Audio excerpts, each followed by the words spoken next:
বিষয়ই আমাদের অনেক কিছু অনেক দিন ধরে শিখিয়ে আসছেন। তিনি আমাদের অনেকেরই শিক্ষক, আমাদের অনেকগুলো বিষয়ে পরিষ্কার করার ক্ষেত্রে এবং তার মতামত আমাদেরকে বিভিন্ন সময় আলো দেখিয়েছে, পথ দেখিয়েছে।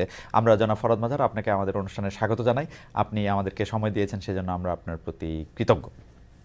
অনেক ধন্যবাদ খালেদ, অনেক ধন্যবাদ। হ্যাঁ, আপনি কেমন আছেন? আশা আমি করি ভালো আছেন সবাই জি মিলে। জি আমি ভালোই আছি। আমি ঠিক আছে। অনেকগুলি প্রশ্ন নিয়ে আজকে এসেছি আপনার কাছে ফরহাদ ভাই। আপনি আশা করব যে সর্বনাশ জি। আপনি আপনি আপনি আমাদের একটু আলো দেখাবেন। আমি যে কথাগুলি আপনি আসলে বলে আসছেন, লিখে আসছেন আপনার ফেসবুকে, সেখান থেকে একটু শুরু করি। আপনি কি বর্তমানে যে সরকার রয়েছেন, অর্থাৎ ডক্টর মোহাম্মদ ইউনূসের নেতৃত্বে যে অন্তর্বর্তী সরকার, তাকে কি আপনি অবৈধ মনে করেন?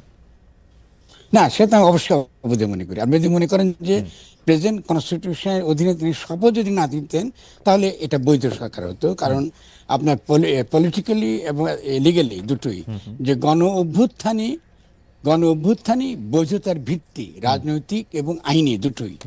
এবং আপনি যখন গণ অভ্যুত্থান করার পরে আপনি নিজে ক্ষমতা দখল করলেন না, আপনি এই শেখ হাসিনার ফ্যাসিস্ট সংবিধানের অধীনে শপথ গ্রহণ করলেন সে সংবিধান রক্ষা করবার জন্য, আপনি অবশ্যই অবৈধ। লিগালি তো ডেফিনেটলি কোনো প্রশ্ন আসে না। কিন্তু আপনি এখানে কন্ট্রাডিকশন, যেটাকে বলা হিস্টোরিক্যাল কন্ট্রাডিকশনটা হলো এই, যে গণ অভ্যুত্থানের স্পিরিটটা তো তাতে চলে যাচ্ছে না সমাজে, এটা তো রয়েছে। ফলে আপনি টিকে আছেন যেহেতু দুটো কারণে, যেহেতু গণঅভ্যুত্থানের স্পিরিটটা এখনো সমাজে রয়েছে, কারণ একটা ঘটনা ঘটে গিয়েছে।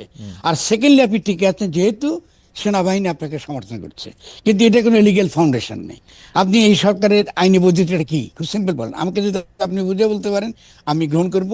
আমাদের বিচারপতিরা আছেন, আমি গ্রহণ করব।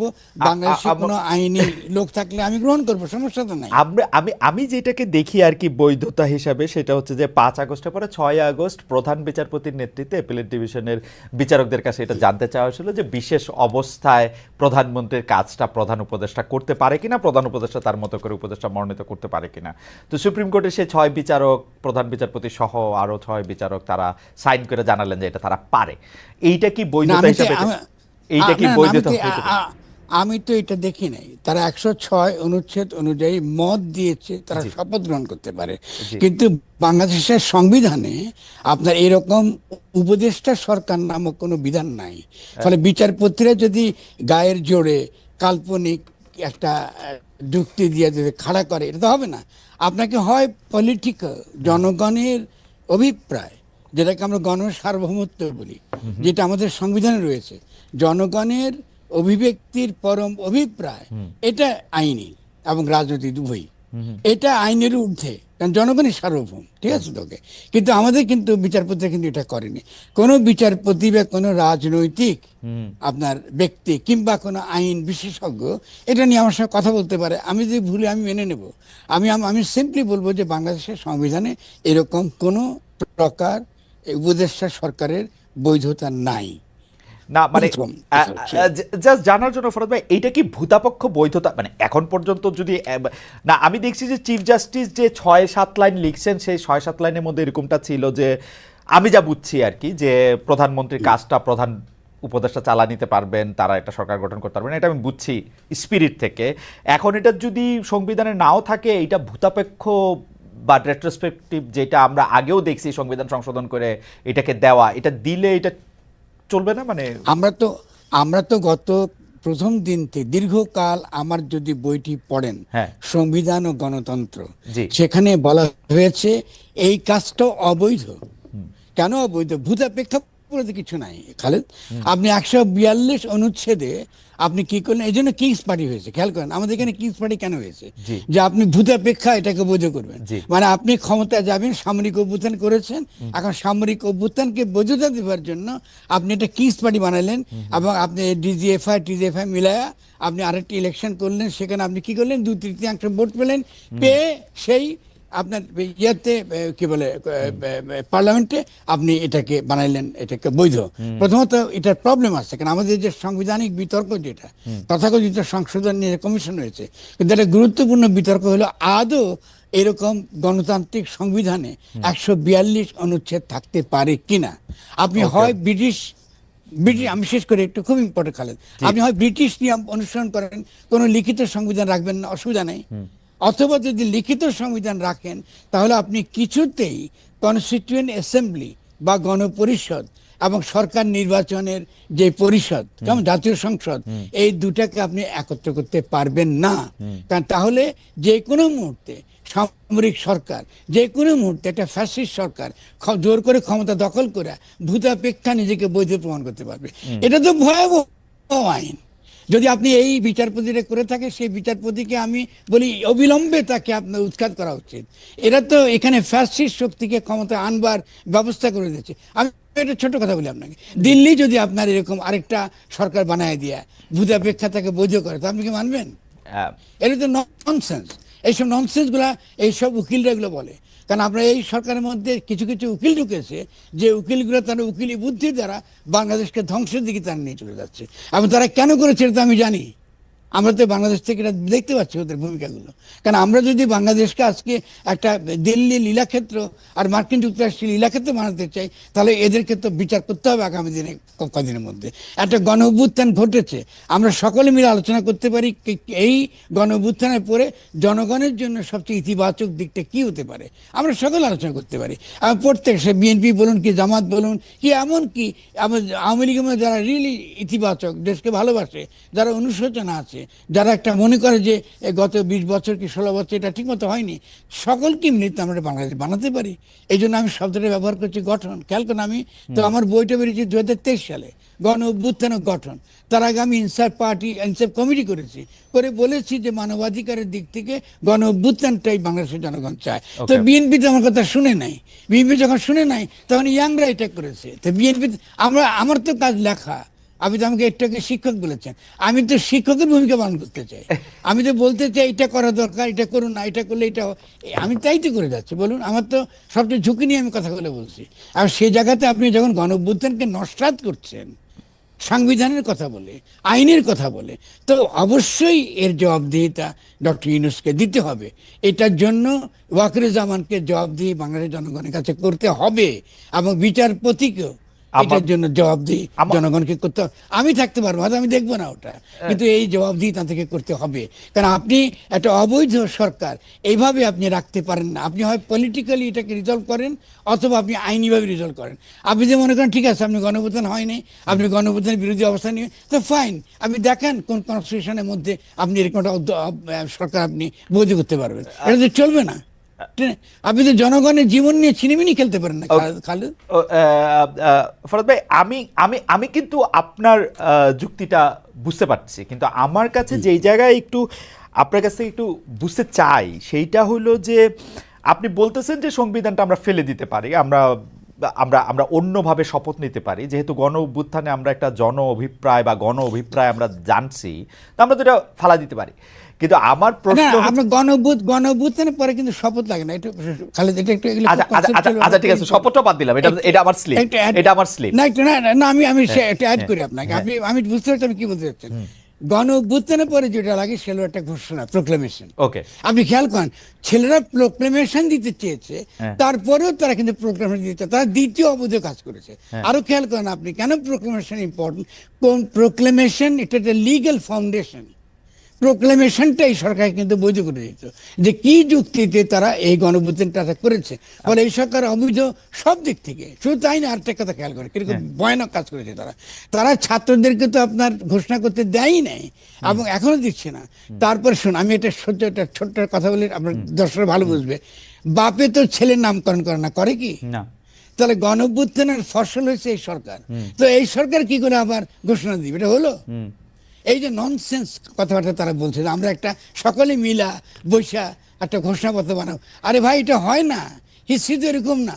আপনি যেই ঘোষণা দেবে সেই ঘোষণা হিস্টোরিক্যালি যেটা দিবার ওটা দিতে হবে। তারপরেও কেন আপনি ছাত্রদেরকে ঘোষণা আপনি যদি দিতেন, আপনি একটা লিগ্যাল একটা আপনি ফাউন্ডেশন পাচ্ছেন।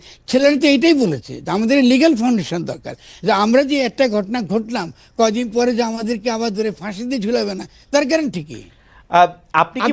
আপনি কি মনে করছেন যে এই প্রোক্লেমেশনটা হইলে একটা লিগ্যাল ফাউন্ডেশন পাবে এবং এটা একটা গ্যারান্টি পাবে? কোন একটা সরকার আইসা যদি এই প্রোক্লেমেশন ফালায় দেয়? না, প্রোক্লেমেশন ফালানো যায় না। ফরহাদ ভাই সংবিধান ফালাই দিল কতবার? 15-16 বার। আইনের ঊর্ধ্বে। 15-16 বার। না না না, আপনি যেটা 142 আপনার তো করছে। সংবিধান- শেষ করে আপনি জি, উত্তর জি। দিচ্ছি। সংবিধান তো আপনি কখনো লেখেনই নাই। হুম, আপনি যে 1972 সালে পাকিস্তানি সংবিধান লিখছেন, আপনি যে সংবিধান লেখার মানে কি লিগালি? আপনি স্বাধীন বাংলাদেশের জনগণের দ্বারা নির্বাচিত গণপরিষদের দ্বারা প্রণীত গঠনতন্ত্র। এটা লিগ্যাল, হিস্টোরিক্যাল, পলিটিক্যাল। আপনি ওটা করেন নাই। আপনি যাদেরকে পাকিস্তানের সংবিধান বানাবার জন্য পাঠিয়েছিলেন, তারা এসে দাবি করলো আমরা বাংলাদেশের সংবিধান বানাবো। এটা মহা আনন্দের বিষয়। এটা তো অধিকার তো তাদের কেউ দেয় না। আপনি 1972 সংবিধান তো 72 সালের সংবিধান, কিন্তু 1972 প্রোক্লামেশন কিন্তু ভ্যালিড। প্রোক্লামেশন জনগণের অভিপ্রায়ের ভিত্তিতে হয়েছে এবং এটা মেনে নিয়েই আমরা যুদ্ধ করেছি এবং সেই প্রোক্লামেশনকে আন্তর্জাতিকভাবে মেনে নেওয়া হয়েছে। ওকে। ফলে আমরা কখনোই সংবিধান প্রণয়ন করি নাই। আপনি এইটাও অনেকবার বলেছেন এবং আমরা দেখেছি 1972 সালে গণপরিষদ বিতর্কে কাছাকাছি কথা কিন্তু সুরঞ্জিত সেনগুপ্তও বলেছিলেন আসলে। এবং সুরঞ্জিত সেনগুপ্ত ছাড়াও অনেক তাত্ত্বিক বিভিন্ন সময় যখনই এটা নিয়ে আলোচনা হয়েছে তখন এটা নিয়ে কথা বলেছেন, আমরা এটা দেখেছি। আচ্ছা, আমি একটু আগাই, কারণ অনেকগুলি বিষয় নিয়ে আপনার সাথে একটু কথা বলতে হবে। সেই ক্ষেত্রে আমি একটু বলতে চাই যে আপনি কি এই জায়গায় কোনো গ্যাপ দেখেন? ধরেন সংবিধানটা অধীনে শপথ নিল না বা একটা সরকার গঠিত হইল, আইন হিসাবে তখন কোনটা মানা হইতো? মানে বাংলাদেশে যে রেগুলার আইন আছে যেগুলি আসলে সো কল্ড সংবিধানের নামে যেগুলি এনাক্ট করা হয়েছে সেগুলি দিয়েই কি চলতো? মানে একই সিআরপিসি থাকতো, একই প্যানেল কোড থাকতো? আমি খুব সহজ একটা ফর্মুলা দিয়েছি, আপনি ওটা আমার দেবেন। ওই যে আপনি একটু আবার একটু যদি কষ্ট করে একটু বলেন। সেটা ছিল দুটা, একটা মাত্র আইন কথা বলতে হয়। সেটা হলো যে আমরা ক্ষমতা নিয়েছি জনগণের পক্ষে এবং আমরা জনগণের গণসার্বভৌমত্ব মানে পপুলার সভারেন্টি আমরা রিপ্রেজেন্ট করি। ফলে স্বভাবতই আমাদের হাতে সার্বভৌম ক্ষমতা এবং এখন থেকে দেশ আমাদের আদেশ অনুযায়ী চলবে বা ফরমান অনুযায়ী চলবে। কিন্তু যতক্ষণ পর্যন্ত, এটা হলো ইম্পর্টেন্ট প্রশ্ন, যতক্ষণ পর্যন্ত না আমরা নতুন গঠনতন্ত্র প্রণয়ন করতে না পারছি ততদিন পর্যন্ত বিদ্যমান আইনই চলবে। বিদ্যমান আইনই কার্যকরী থাকবে শুধুমাত্র যে সকল আইন আন্তর্জাতিক মানবাধিকারের সঙ্গে গতিপূর্ণ নয় সেসব আইনগুলো বাতিল হয়ে যাবে। খুব সিম্পল। আমি তো এই ফর্মুলা প্রথম দিন থেকে দিয়েছি। আপনি খুব সিম্পলি বলতে পারেন যে আমরা যে আইন আছে সেই আইন দ্বারাই চলবো যতদিন পর্যন্ত নতুন গঠন প্রণয়ন করতে না পারছি। কিন্তু আমরা শুধুমাত্র সেই আইনগুলো বাতিল হয়ে যাবে। যেমন ধরুন আপনি র্যাব বিলুপ্ত হয়ে যাবে, আপনাকে ডিজিটাল সিকিউরিটি অ্যাক্ট বিলুপ্ত হয়ে যাবে। যা কিছু আইন আন্তর্জাতিক মানবাধিকারের সঙ্গে এই সংগতিপূর্ণ নয়, ওটা আমাদের প্রধান বিচারপতি ঠিক করবেন যে কোনটা সংগতিপূর্ণ কোনটা অসংগতিপূর্ণ। একটা লাইনের ঘোষণার দ্বারা আপনি অতি সহজে একটা বৈধ সরকার গঠন করতে পারতেন। কিন্তু ডক্টর ইউনূস বারবার বলা সত্ত্বেও আমাদের কথা তিনি শুনেন না এবং দেশকে এখন 6 মাসের মুখে তিনি একটা মহাবিপদের দিকে ঠেলে দিয়েছেন। আচ্ছা, এটা খুব খারাপ কথা। আচ্ছা, এটা একটু জানার জন্য যে এই যে যারা এখন ক্ষমতায় আসেন অর্থাৎ ডক্টর মোহাম্মদ ইউনূস বা যে উপদেষ্টা পরিষদ, তাদেরকে কে নিয়োগ দিত তৈলে বা কে নিয়োগ দিয়েছে বা কার মাধ্যমে তারা নিয়োগপ্রাপ্ত হইলেন? তখন তারা নিয়োগ পেতেন শুধুমাত্র গণ অভ্যুত্থানের পক্ষে যিনি ফরমান দিচ্ছেন। আপনি সামরিক আইন কি করে হয় খেয়াল করেন, সামরিক আইনে কে নিয়োগ দেয় খেয়াল করেন। ডক্টর ইউনূসই সকল নিয়োগ দিতেন। এখন ডক্টর ইউনূস কিন্তু নিয়োগ দিচ্ছেন না, দিচ্ছে কিন্তু প্রেসিডেন্ট অথবা অন্য কেউ, কারণ তিনি তো প্রেসিডেন্টের উপদেষ্টা। তার তো আসলে কোনো লিগ্যাল ভিত্তি নেই। উনি যে কোনো নির্দেশ দিবেন তার তো কোনো কিছু, তার কোনো লিগ্যাল ভিত্তি নেই তার। আমি তিনি এতগুলো কমিশন করেছে, আপনি খেয়াল করেন। আমি বলছি সংবিধান সংরক্ষণ করব, আবার আমি সংবিধান কমিশন বানিয়েছি। আরে তোমাকে সংবিধান কেমনে তুমি সংশোধন করবা? তুমি তো শপথই নিয়েছো সংবিধান রক্ষা করার জন্য, ঠিক না? রাইট না ফরহাদ ভাই, একটু পিছন থেকে বুঝতে চাই, মানে ডক্টর মোহাম্মদ ইউনূসকে কে নিয়োগ দিবে তখন বা কিসের ভিত্তিতে? ডক্টর ইউনূসের নিয়োগ দেওয়ার দরকার তো নাই। আরে আশ্চর্য ব্যাপার, তিনি তো গণসার্বভৌমত্বের প্রতিনিধি, তিনি জনগণের দ্বারা নির্বাচিত। এটা আমি বারবার বলেছি।